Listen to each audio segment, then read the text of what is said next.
Hi అండి, అందరికీ నమస్కారం. నా పేరు Ramya. Welcome to my channel. మీ అందరి ఆడపడుచు. నేను బాగున్నానండి. మీరందరూ కూడా ఎల్లప్పుడూ బాగుండాలని ఆ దేవుణ్ణి మనస్ఫూర్తిగా కోరుకుంటూ ఇవాల్టి వీడియో అయితే స్టార్ట్ చేస్తున్నాను. మన ఛానల్ని సపోర్ట్ చేస్తూ నాకు మంచి మంచి కామెంట్స్ పెడుతున్న ప్రతి ఒక్కరికి పేరు పేరున ధన్యవాదాలండి. ఇవాల్టి వీడియోలో పకోడీకి మనం బేకింగ్ సోడా యూజ్ చేస్తాం కదండి, అది ఏమి వాడకుండా చక్కగా రావాలంటే నేను ఒక టిప్ చెప్తాను. ఆ టిప్ యూజ్ చేసి చేయండి, చాలా పర్ఫెక్ట్గా వస్తాయి. ఉల్లిపాయ పకోడా చూపిస్తాను, అదేవిధంగా చికెన్ పకోడా కూడా ఎలా చేయాలో చూపిస్తానండి. అలాగా వేళ ఉదయం అయితే ఇదిగోండి టెర్రస్ పైకి వచ్చాను. పుదీనా అసలు భలే వచ్చింది కదండి. నెక్స్ట్ వచ్చేది సమ్మర్ సీజన్ కదా. సమ్మర్లో పుదీనా వాటర్ కానీ పుదీనాతో చేసిన మజ్జిగ కానీ తాగేమంటే బాడీ అంతా రీఫ్రెష్ అవుతుంది. మీకు అవకాశం ఉంటే చిన్న కుండీలో మనం ఎప్పుడైనా పుదీనా ఇంటికి తెచ్చుకున్నాం అనుకోండి, ఆకులన్నీ తుంచేసుకొని ఆ కాడలు మాత్రం ఆ కుండీలో మట్టిలో గుచ్చేయండి. వాటరింగ్ చేస్తూ ఉండండి. సమ్మర్ టైంకి వచ్చేసరికి చక్కగా పెరుగుతుంది. సమ్మర్ టైంలో మధ్యాహ్నం చేసి చక్కగా 2 ఆకులు తుంచుకొని అప్పటికప్పుడు డ్రింక్ తయారు చేసుకున్నాం అనుకోండి, ఎంత రిఫ్రెషింగ్గా ఉంటుందో. వీలైతే కనుక తప్పకుండా పెంచడానికి ట్రై చేయండి. ఇంకా ఇక్కడైతే మన ఆకుకూరలు వేసాను కదండి, అవి కొన్ని స్ప్రౌట్స్ వచ్చాయి. వాటికి వాటరింగ్ చేస్తున్నాను. వాటరింగ్ చేసేటప్పుడు మాత్రం కాస్త జాగ్రత్తగా నిదానంగా చేసుకోవాలి. ఇది వచ్చేసి సండే వ్లాగ్ అండి. మార్నింగ్ బ్రేక్ఫాస్ట్ అది చేసేసిన తర్వాత గార్డెన్ వర్క్ ఉండి అది చూసుకున్నానండి. అదంతా చేసేసరికి చాలా లేట్ అయిపోయిందనమాట. ఇక మధ్యాహ్నం చికెన్ కర్రీ ఉండి వైట్ రైస్ పెట్టేసి చారు పెట్టాను, అంతేనండి. ఇక ఇది వచ్చేసి సాయంత్రం 4 అలా అవుతుంది, ఆ టైంలోనమాట. ఉల్లిపాయ పకోడీ వేస్తున్నానండి. కొంచెం శనగపిండి తీసుకొని అందులో ఉప్పు, కారం, కొంచెం వాము, కొంచెం మసాలా పొడి వేసి ఉల్లిపాయలు కూడా వేసేసి పిండిలో ఇవన్నీ చక్కగా కలిసేటట్లు కలుపుకోవాలి. పక్కనే మూకుడులో నూనె వేడి చేస్తున్నాను కదండి. వేడివేడి నూనె కనుక ఇందులో వేసామనుకోండి, బేకింగ్ సోడా అది ఏమీ అవసరం లేదండి, పకోడాలు చాలా బాగా వస్తాయన్నమాట. చూడండి, వేడి నూనె వేసిన తర్వాత మళ్ళీ పిండిని మొత్తం ఇలా ఒకసారి కలుపుకొని మనం తీసుకున్న పిండికి ఎంత నీళ్లు పడతాయో చూసుకొని కలుపుకోవాలి. సండే అయితే పిల్లలు ఇంటి దగ్గరే ఉంటారు కదండి, వాళ్ళకి ఈవినింగ్ టైంలో ఏదో ఒక స్నాక్ చేసి పెట్టాలి కదా. ఇంకా బయట నుంచి ఎందుకులే అని చెప్పేసి ఇంట్లోనే ప్రిపేర్ చేస్తున్నాను అనమాట. ఇందులోనే కొత్తిమీర, కొంచెం పచ్చిమిరపకాయలు అవి కూడా వేసుకుంటే బాగుంటుందండి. మా చిన్నోడు అవి వేస్తే తినడు, అందుకని చెప్పేసి ఇంకా ఇలా ప్లెయిన్గానే వేసేస్తున్నాను అనమాట. ఇక్కడ పిండి అయితే నేను కొంచెం పలచగానే కలిపానండి. పకోడీ వేసేసిన తర్వాత లాస్ట్లో చేతి వెంట జారుతూ ఆ శనగపిండి ఒకటే పడుతుంది కదండి, అవి చక్కగా వేగి కరకరలాడుతూ ఉంటాయి కదండి, అది బూందీలాగా ఉంటుందని చెప్పేసి మా చిన్నోడికి ఇష్టం. అందుకని ఈ రకంగా పలచగానే కలుపుకున్నాను. మూకుడులో పకోడీ వేసేసుకున్న తర్వాత ఇదిగోండి చక్కగా ఇలా వేగినాక ఒక ప్లేట్లో టిష్యూ పేపర్ వేసుకొని తీసేసుకుంటున్నాను. పకోడీలు అయితే చాలా బాగున్నాయండి. అందరూ నార్మల్గా గుల్లగా వస్తాయని చెప్పేసి బేకింగ్ సోడా వేస్తాం కదా, అదే అవసరం లేకుండా వేడివేడి నూనె వేసి చూడండి, పకోడీలు ఎంత బాగుంటాయో అసలు. ఇక మిగిలిన పిండి అంతా కూడా ఇలాగే పకోడీలు వేసేసి ఫ్రై చేసుకున్నాక తీసేసుకున్నానంతే. ఇది ఆ సాయంత్రం స్నాక్స్గా అయిపోయిందండి. తర్వాత మార్నింగ్ తెచ్చిన చికెన్లోది కొంచెం ఉంచాను, అది అయితే పకోడీయే వేసేస్తాను. ఇక నైట్కి చారు అది సరిపోతుందని చెప్పేసి తర్వాత చికెన్ పకోడా కూడా వేశాను. చూడండి పకోడీలు ఎంత బాగా వచ్చాయో కదా.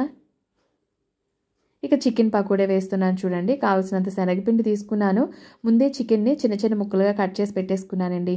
ఈ శనగపిండిలోకి సరిపడినంత ఉప్పు, కొంచెం కారం, కొంచెం మసాలా పొడి వేసాను. అలాగే 1 టీ స్పూన్ అల్లం వెల్లుల్లి పేస్ట్ కూడా వేసి ఒకసారి కలుపుతున్నానండి. ఇందులోకి వాము వేయట్లేదండి, వాము వేస్తే ఫ్లేవర్ డిస్టర్బ్ అవుతుందని చెప్పేసి వాము వేయట్లేదు. ఇదిగోండి చిన్న చిన్న ముక్కలుగా కట్ చేసుకున్న చికెన్ ఇందులో వేసేసి ఒకసారి కలిపిన తర్వాత అప్పుడు నీళ్ళు ఎన్ని పడతాయో చూసుకొని కలుపుకొని ఇక మూకుడులో పకోడీలు వేసేసుకోవటమే. ఇదైతే ముందు కలుపుకునేంత పలచగా కలపలేదండి, ఎందుకంటే చికెన్కి పట్టుంటే సరిపోతుంది పిండి.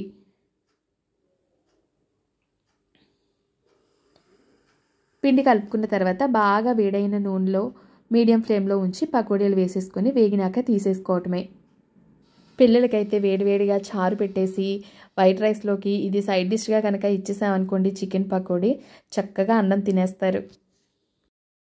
పకోడీ చేసుకునే ముందు చికెన్ ఎప్పుడైనా కానీ ఒక 2 గంటలైనా ఫ్రిడ్జ్లో పెట్టేసి ఉంచితే అప్పుడు కరెక్ట్గా కుక్ అయిపోతుందండి.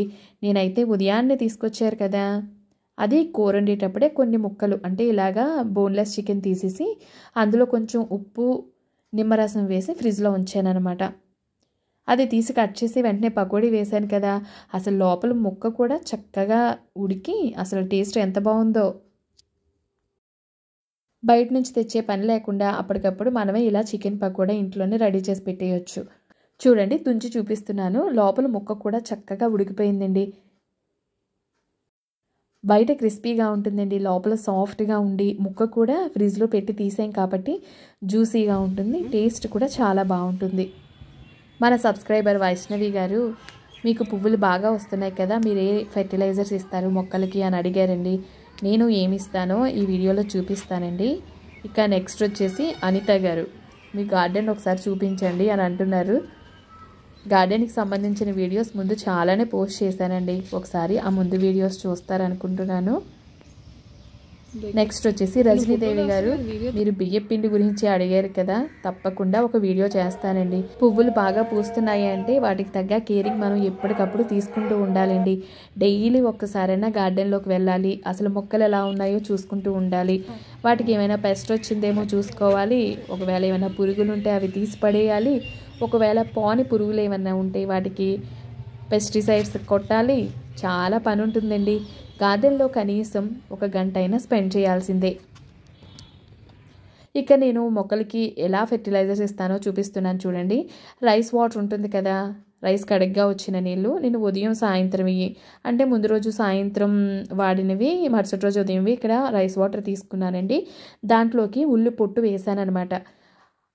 ఆ రోజు ఉదయమే చికెన్ కర్రీ వండడానికి ఉల్లిపాయలు ఒలిచాను కదా, ఆ ఉల్లిపాయ పొట్టు వేసేసి అందులోని 1 ఫుల్ స్పూన్ కాఫీ పౌడర్ ఉంటుంది చూడండి, అది ఎలాంటిదైనా పర్లేదు, ఇన్స్టెంట్ అయినా ఏదైనా పర్లేదండి. కాఫీ పౌడర్ కానీ టీ పౌడర్ కానీ రెండిట్లో ఏదో ఒకటి వేయండి.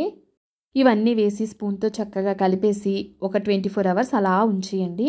అందులో ఉన్న న్యూట్రియంట్స్ అన్నీ కూడా వాటర్లోకి వచ్చేస్తాయి. తర్వాత ఆ వాటర్ మొక్కలకి వేసుకోవడమే, అది కూడా చూపిస్తాను చూడండి. ఇక రజనీదేవి గారు, మీరు దేవుడి పువ్వుల గురించి కంపోజ్ చేస్తారా ఏంటి అని అడిగారు కదా, మొన్ననే ఆ వీడియో షూట్ చేశానండి, ఆల్రెడీ ఎడిటింగ్లో ఉంది. నెక్స్ట్ వీడియో నాకు తెలిసి అదే రావచ్చు, చూడండి. నేనైతే దేవుడి పువ్వులని సెపరేట్గా కంపోజ్ చేసి అప్పుడు మొక్కలకి ఇస్తానండి. ఇక వేళ సాయంత్రం మా లక్కీ అయితే చదువుకుంటున్నాడండి. నేను మా చెర్రీ కలిసి ఇదిగోండి 90s కిడ్స్ సిరీస్ ఉంది చూడండి, అది చూసాము. మూవీ అయితే బాగుందండి.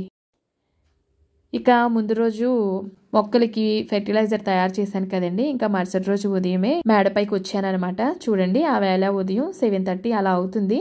ఇంకా చూడండి మంచు ఎలా పడుతుందో. మొక్కలకి వాటరింగ్ చేయడానికి ఇక్కడ ట్యాంక్కి ఒక పైప్ పెట్టించామన్నమాట. దాంతో చూడండి ఇక్కడ ఒక టబ్ పెట్టేస్తాను, ఆ టబ్ నిండా వాటర్ ఫిల్ చేసుకొని మొక్కలకి పోస్తాను. ఇదిగోండి ఈ టబ్ నిండా నీళ్లు తీసుకొని నిన్న ఆల్రెడీ మనం అన్నీ వేసిన వాటర్ ఉంది కదా, రైస్ వాటర్, అది మొత్తం ఇందులో వేసేస్తాను. ఏ ఫెర్టిలైజర్ ఇచ్చినా మనం బాగా డైల్యూట్ చేసి ఇచ్చామనుకోండి మొక్కలకి మంచిది, అవి ఈజీగా అందులో ఉన్న పోషకాలను తీసుకుంటాయి. రైస్ వాటర్ మొక్కలకి చాలా మంచిదండి.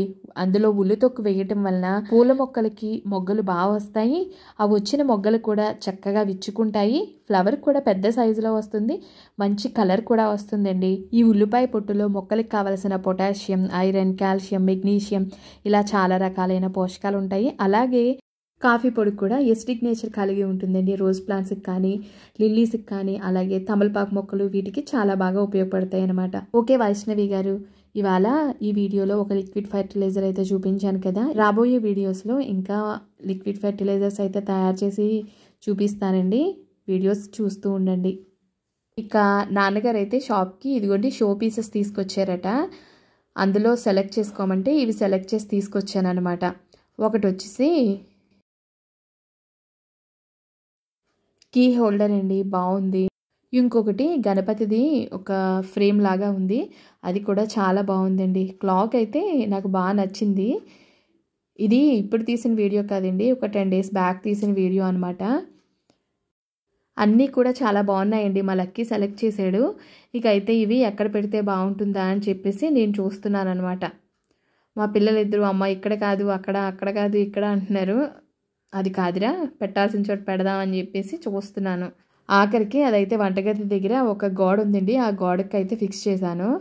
అంటే నాకు గోడకు మేకులు కొట్టడం అంటే ఇష్టం ఉండదండి, అందుకని చెప్పేసి హుక్ లాంటిది వస్తుంది కదా ప్లాస్టిక్ది, అవి ఎప్పుడో అమెజాన్ నుంచి తెప్పించినవి ఉంటే అది పెట్టి ఇది హ్యాంగ్ చేసాను అనమాట. ఇక ఆ క్లాక్ కూడా చాలా బాగా నచ్చిందండి నాకు. ఇక ఆ వేళ నైతే ఇంకా ఎక్కడ పెట్టాలి ఏంటి అని చూసి పెట్టేశాము. ఇంకా గోడకి మేకులు దిగుడితే ఏమవుతుందంటే ఆ పెట్టించిన పుట్టి ఆ చుట్టూతో కూడా బ్రేక్ అయిపోయినట్లు అయిపోతుందండి. చూడడానికి బాగోట్లేదు, నాకు మేకులు కొట్టడం కూడా ఇష్టం ఉండదు. అందుకని వాల్కి స్టిక్ చేసే స్టిక్కర్స్తోనే ఫిక్స్ చేసాము. ఇక్కడ ఈ క్లాక్ ఫిక్స్ చేసిన చోట మాత్రం ఒక మేక్ అయితే ఆల్రెడీ కుట్టేసి ఉంటుందండి. ఇంట్లో గృహప్రవేశం అప్పుడు అనుకుంటా దేనికో అవసరం అయ్యి కుట్టారు. ఇదిగోండి ఇక్కడ కూడా. ఇక్కడ బాగుంటుందేమో అని మా లక్కీ చూశాడు, కానీ అక్కడ డోర్ తీసేటప్పుడు తగులుతుంది అనమాట. ఇంకా అక్కడి నుంచి తీసేసాము. ఇదిగోండి కీ హోల్డర్ అయితే ఇక్కడ ఫిక్స్ చేశాను అనమాట. కొత్త వాళ్ళు ఎవరైనా మన ఛానల్ని చూస్తున్నట్లయితే ఈ వీడియో మీకు నచ్చింది అనుకోండి, తప్పకుండా ఒక లైక్ చేసి సబ్స్క్రైబ్ చేసుకోవడం మాత్రం మర్చిపోకండి. ఇక ఇవాల్టి వీడియో అయితే ఇంతేనండి. మరి నెక్స్ట్ వ్లాగ్లో మళ్ళీ కలుద్దాం. అంతవరకు bye bye. Thanks for watching.